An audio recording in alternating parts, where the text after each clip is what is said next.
वृंदावन की पवित्र भूमि पर नंदलाल कृष्ण का जन्म हुआ था। बचपन से ही उनमें अद्भुत आकर्षण और शरारत थी। कभी वे गोपियों के मटके से माखन चुरा लेते, तो कभी यशोदा माता की डांट से बचने के लिए भोली सूरत बना लेते। पर इन खेलों में भी प्रेम और भक्ति की गहराई छिपी थी।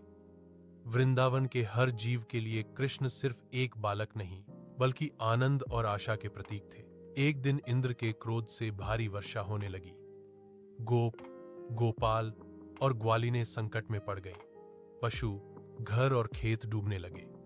उसी समय कृष्ण ने अपनी दिव्य शक्ति से गोवर्धन पर्वत को छोटी उंगली पर उठा लिया।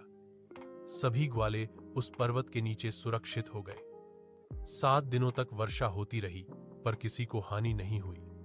उस घटना के बाद लोगों को समझ आया कि कृष्ण सिर्फ नंद के लाल नहीं, बल्कि परमात्मा स्वयं है। कृष्ण की बांसुरी की धुन में ऐसा जादू था कि गायें, पक्षी, वृक्ष और यहां तक कि नदी भी उनके साथ झूम उठती। राधा उनकी आत्मा थी और कृष्ण उनका भजन।